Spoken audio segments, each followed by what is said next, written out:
UP Bihar में खिलल हमार नामावा। जी हाँ दोस्तों, इसी ट्रैक पे लेकर आ गया हूँ आप सभी सिंगर भाइयों के लिए एक साथ दो मुखड़ा।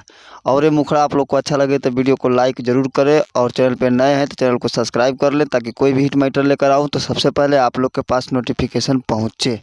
तो चलिए मैं इसका डमी दे रहा हूँ। अगर किसी भाई सिंगर को पर्सनली सॉन्ग चाहिए तो मेरा मोबाइल नंबर डिस्क्रिप्शन में दिया गया है, स्क्रीन पे नंबर दिख रहा है, वहाँ से लेकर आप मुझसे कॉन्टेक्ट करके कम से कम खर्चे में सॉन्ग ले सकते हैं। मोड़ लेबू हमसे का निगाहवा, ए जानू कई के बियाहवा, जिंदगी हमार कई देबू तवाहवा, ए जानू कई के बियाहवा, ए जानू कई के बियाहवा, तू पा गईलू दुल्हावा, ए जानू कई के बियाहवा। तो चलिए मैं इसका डमी दे रहा हूँ ताकि आप लोग को स्पष्ट मालूम चल जाए।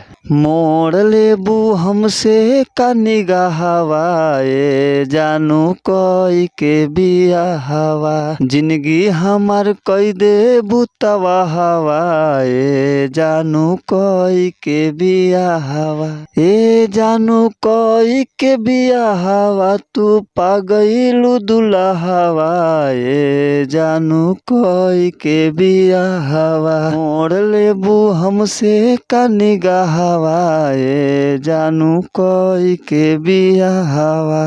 दोस्तों ये फर्स्ट मुखड़ा था, और मुखड़ा कैसा है कमेंट बॉक्स में अपना कमेंट राय देकर जरूर बताएं। और चलते हैं दूसरा मुखड़ा की तरफ। ये दूसरा वाला मुखड़ा है। होई गईल बाटे हमार जेलिया, तोरे कारण सुन रे झरेलिया, हमहू फसली धैनी जब रेलिया, तोरे कारण सुन रे झरेलिया, और तोरे कारण सुन रे झरेलिया, ना होई अब बेलिया, तोरे कारण सुन रे झरेलिया। तो चलिए इसका भी डमी दे रहा हूँ ताकि आप लोग को स्पष्ट मालूम चल जाए।